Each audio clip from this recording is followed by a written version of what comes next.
Hello, in this video we're going to look at some options that you have for aiding your research for your project proposal. Now the first thing you want to do is you want to identify the directions, the practicum proposal instructions. And this happens to be a Tools Dev course that's done through Moodle. But whether you're in Tools Viz or Tools Dev, this should be available to you. If you want to get an early start in Tools Viz, it's a great idea. And whether this be available through a Google Classroom or a Moodle, you just want to find this document. You can click on it, and when you do, it's a PDF document. You can see that it has a description about what you're supposed to do. It outlines each area. But down at the bottom, it's going to give you a contact, and that contact is Madel TC, I hope I'm pronouncing that correctly, but she is the Senior Reference Librarian at the college, and this is her email address. So MTISI@Ramapo, identify yourself as a Ramapo graduate student in the MSET program, and explain what you're trying to do. So you're looking for scholarly research on a particular topic. Okay, and she should be able to either put you in contact with someone or point you in the right direction regarding resources for getting this done. Okay, next, if you do go to the Ramapo site, which is www.ramapo.edu, this is the main page. You can mouse over academics and then find the link for library. When you click that, it will bring you right over here to the library main page, the George T. Potter Library. Notice on the left it has hours if someone decided they wanted to actually physically visit the library. But in the case that you want to do this remotely online, which is understandable, you have telephone numbers here. So these are numbers that you can call or you can email to make contact with the library to get some help. Now if you'll notice, I do have a third tab open here, and if you click on this, this is actually a form where you can put your name, email, subject, and message, and that you can email Ms. TC directly through here. Now, I got this simply by going to the Ramapo site and searching for her name, but the address itself is ramapo.edu/library/contact-form-MTI, and that would get you to this form as well. So different ways to seek help from the librarians at the library. Okay, but in order to do this yourself, you can simply mouse over Student Resources and choose Databases A to Z. Now this will bring you to the index of different databases that the college subscribes to. So these are generally collections of scholarly articles or magazines. If you had experience in the old days, you used to go to the library and be it on microfiche or physical copies that were stored somewhere, you would take out the journals, you look up your topic, find a reference, etc. So this is the electronic version. Okay, there is a search by subject area, so narrowing down your subject can be very helpful. Now I will tell you, I'm giving you a general description of how to use this, as the librarians will be far more helpful and far more skilled in quickly and efficiently narrowing these things down if you want to take advantage of that. So I'm going to click Education and say Find It. Okay, these are various databases that include articles and scholarly journals related to education. So you can see the names are over here on the left with links. You have an About link here, so Academic Video Online. If I click About, it's going to bring me to a page and that gives me a little description of this. Okay, so the subject areas it covers, is full text available, and the answer is no here, and then a description down here. Okay, so if you're trying to get a feel for what the databases contain, whether it's worth searching a particular database or whether it really may not apply to what you're doing, you can click the About tab, and you'll notice that the description from this table here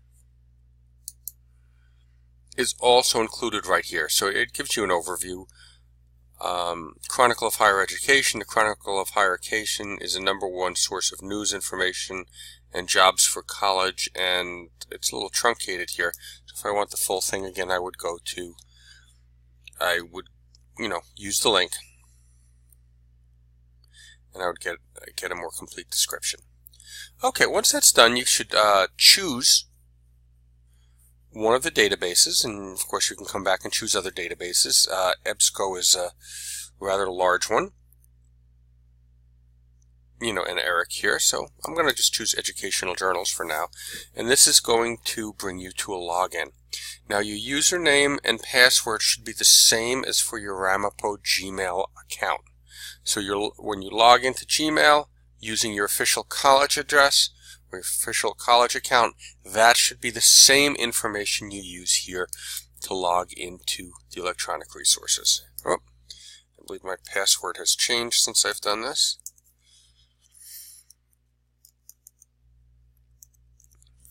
So let's try that. Okay, this brings you to the advanced search window. And in the advanced search window, you simply can add search terms, and there are several other options you can include. So let's just try learning styles.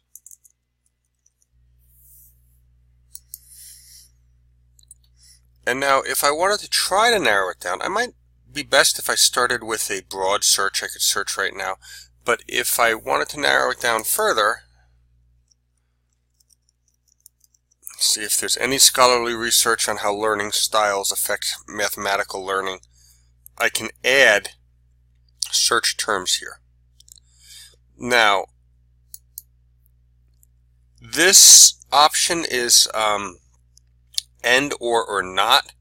Okay, so these are logicals. So right now I'm looking for articles that may have to do with learning styles and mathematics. So that's a good search.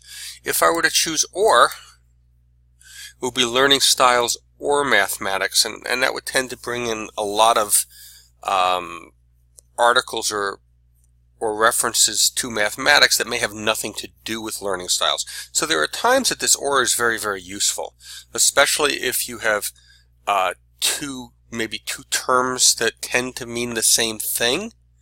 That's a good use of the or. You have to play around with that a little bit to get comfortable with it. There's also not. So I can exclude something. If I search for articles and I find out there are a lot of articles that come up, maybe that are good, but there's also something else that the search is triggering that's not relevant to what I'm doing, I can try to exclude that using the not. Okay, but to start out with, the simplest way is to use an and. Now, if you're, again, getting a lot of articles and you're attempting to narrow this down even further, you can add a row.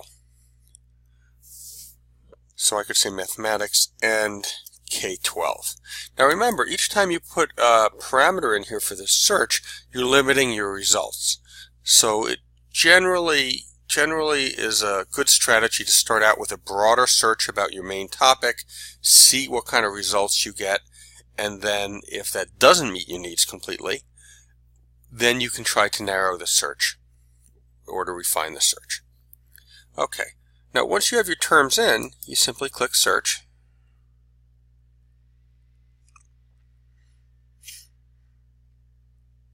Okay, and here's e-learning styles. So online learning styles or electronic learning styles, and it has to do with algebra achievement in middle school. So this is a perfect hit. It's in our K-12 environment, it has to do with mathematics, and it has to do with learning styles.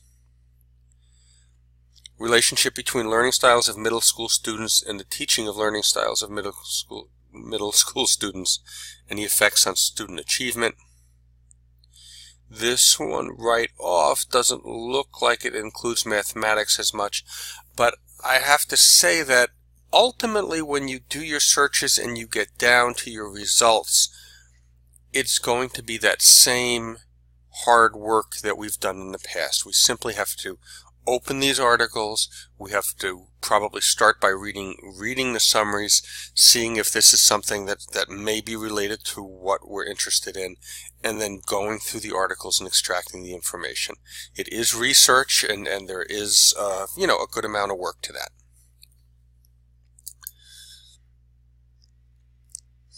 Okay, I can show you several other things here, simple things. You can limit it to full text articles. So there are times that maybe what's available to you in the journal will just be a synopsis or a summary, and you want the full journal. So if you want to exclude those things that don't include the full text, then check the full text box. There's a peer-reviewed option. And peer-reviewed articles are just what they sound like. Someone has published some results, and the peers in that field have examined those and put their 2 cents in about the validity of the research. So these are more stringent. Okay, and good idea to limit them to scholarly journals. Sometimes because of the database you're in, it will tend to be scholarly journals. But we want to eliminate something that came from an entertainment magazine or something along those lines. So if you limit it to scholarly journals, you're going to get things that are very research based, probably have come out of universities, likely been peer reviewed, etc. Also, publication dates. You can leave it, if you leave it wide open at all dates, you're going to get a lot of research. It may be research that goes back a period of time. And in general, more recent research tends to be looked on a little better. So if you have research from 1967, sometimes a lot of things have changed over that time. The viewpoint towards our viewpoint or our knowledge about certain subjects has changed. So while not totally excluding that, it's generally better thought to get research that is a little bit more current. And you can attempt to limit that in here, especially using the after this date feature. So you could say after 2005 or after 2000 to leave yourself still a large enough block of time to find relevant research.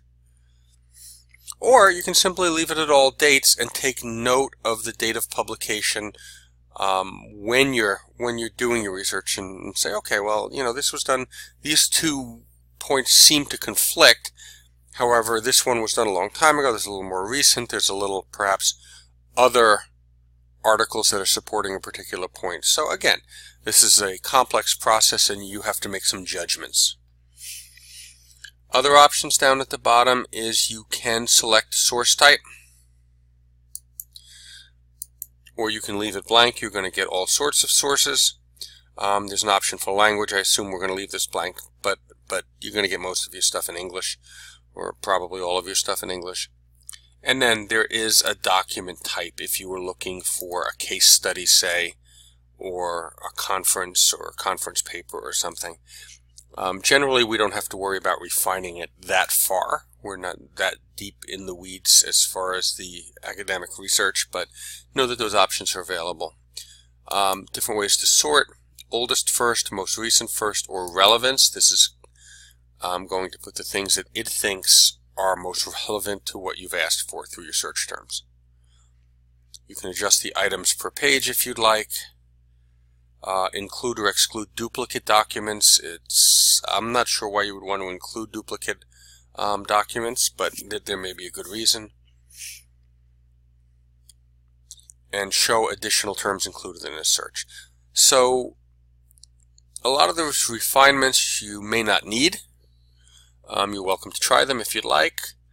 And if you have any questions, send me an email, but I'll tell you the experts to contact about this type of thing are at the library.